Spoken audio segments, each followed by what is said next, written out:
जिनके बाप दादाओं ने पोलियो की 2 बूंद पिलाने में 25 साल से ज्यादा लगा दिए, वो कहते हैं कि 6 महीने में सबको वैक्सीन लग जाए।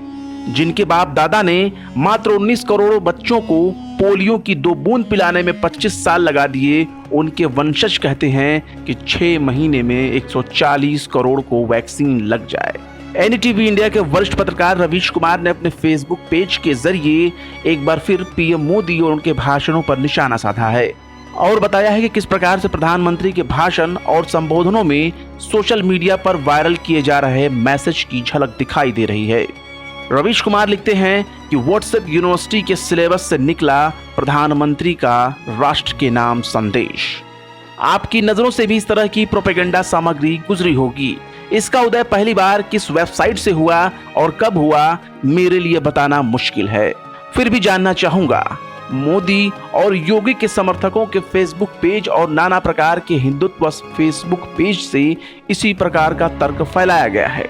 इनके पैटर्न को देखकर समझा जा सकता है कि ये आईटी सेल का काम होगा। यही नहीं, इस प्रकार के भरमाने के लिए तर्क और तथ्य की कोई केंद्रीय व्यवस्था है जहां से लोगों को मूर्ख बनाने के लिए ऐसे लॉजिक का पूरे देश में वितरण होता है।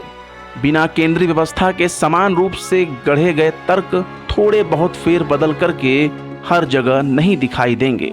हुआ यह होगा कि जब मार्च और अप्रैल के महीने में लोगों के सामने कोरोना से लड़ने और हरा देने का सारा दावा ध्वस्त होने लगा और उनके अपने तड़प तड़प कर मरने लगे, तब उसी दौर में ऐसे तर्कों की तलाश हो रही थी कि भले लोग मर जाएं लेकिन मोदी की महानता बनी रहे।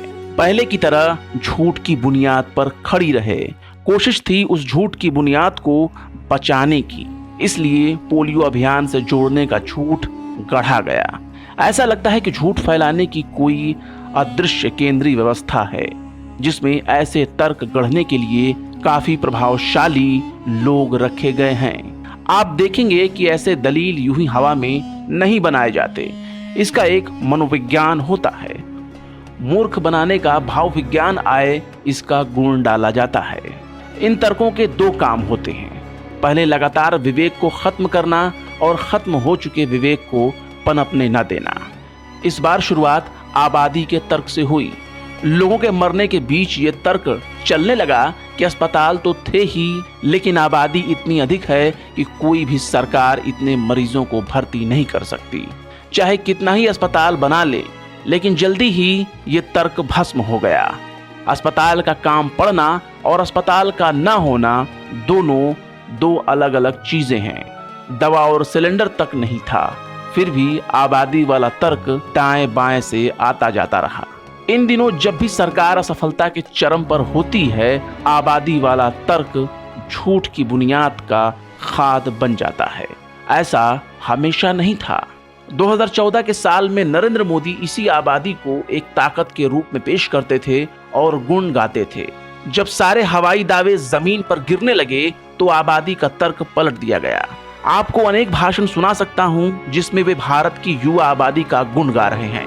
आज जब उस नौजवान को नौकरी नहीं मिली, वो बर्बाद हो गया, तो झूठ फैलाने की केंद्रीय व्यवस्था बताने लगी है कि उसकी सारी तकलीफ आबादी, आरक्षण और मुसलमान के कारण है। मार्च, अप्रैल और मई के महीने में जिस तेजी से लोग मर रहे थे और समाज में हाहाकार मच रहा था, उनके समर्थक भी स्तब्ध थे। उनके घरों में भी वही हालात थे। अचानक वे मोदी मोदी करने को लेकर तर्कविहीन हो गए। अदृश्य केंद्रीय व्यवस्था ने तुरंत डोज देना शुरू किया कि मृत्यु को ईश्वर की इच्छा बताकर समर्थक तबके को नए तर्क देने होंगे ताकि उनका विवेक न लौट आए। साथ ही जो बचे हुए लोग थे, उनके विवेक को खत्म करने की सतत प्रक्रिया बाधित न हो। प्रधानमंत्री नरेंद्र मोदी ने अपने राष्ट्र के नाम संदेश के लिए जिन संदर्भों को लेकर माहौल बनाया है, उनका झूठ फैलाने की केंद्रीय व्यवस्था के तर्कों से गजब का मेल बन जाता है। शब्दशः नहीं बनता, लेकिन उसी भाव को जगह मिलती है जो मैंने आपको बताया। ये भाषण भ्रमों को दूर करने के लिए नहीं, बल्कि नए भ्रमों को स्थापित करने के लिए था, जिसका ट्रायल केंद्रीय व्यवस्था के द्वारा किया जा चुका था। पोलियो से तुलना कर अपनी विवशता को स्थापित करने का तर्क इससे बोगस बात कुछ नहीं हो सकता। जब इस देश में आज के जैसे तकनीकी संस्थान नहीं थे, तब यूनिसेफ, रोटरी क्लब, विश्व स्वास्थ्य संगठन और सरकार के ढांचे ने मिलकर पल्स पोलियो का अभियान चलाया। पल्स पोलियो अभियान में 2-2 दिन में 17 करोड़ बच्चों को 2 बूंद पिलाई गई थी। पल्स पोलियो अभियान पोलियो के उन्मूलन का था।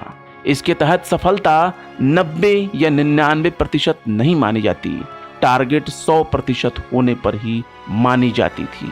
सभी बच्चों को 2 बूंद पिलाने और पोलियो का एक केस न होने पर ही सफलता घोषित होती थी। इतना मुश्किल काम था, लेकिन फिर भी इसे यहीं के लोगों ने कर दिखाया। इसलिए जिनके बाप दादाओं ने पोलियो के नाम पर जो झूठ फैलाया ताकि उनकी असफलता को छिपाया जा सके, उनके वंशजों से भी अनुरोध है कि प्राइम टाइम का ये एपिसोड देख लें, ताकि समझ सकें कि उन्हें मूर्ख बनाने के लिए किस लेवल की मेहनत होती है, और गर्व करें कि वे ऐसे ही मूर्ख नहीं बने हैं, मेहनत से बने हैं। इस तरह से रवीश कुमार ने अपने फेसबुक पेज के माध्यम से प्रधानमंत्री के भाषणों और सोशल मीडिया पर वायरल हो रहे मैसेजों को एक साथ मैचिंग कराने की कोशिश की है और ये बताने का प्रयास किया है कि किस प्रकार से प्रधानमंत्री का भाषण वायरल मैसेज से अलग नहीं है। फिलहाल रवीश कुमार के फेसबुक पेज पर आधारित इस वीडियो के बारे में आप क्या सोचते हैं, कमेंट बॉक्स में जरूर बताएं।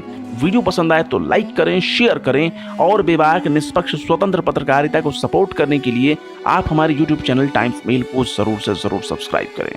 और हाँ, सब्सक्राइब करते वक्त बेल आइकन का घंटी वाला बटन दबाना बिल्कुल ना भूलें। इससे हमारे चैनल पर आने वाले नए वीडियो की नोटिफिकेशन आपको फौरन मिल जाएगी। फिर मिलते हैं किसी और वीडियो में एक नई खबर के साथ। जय हिंद।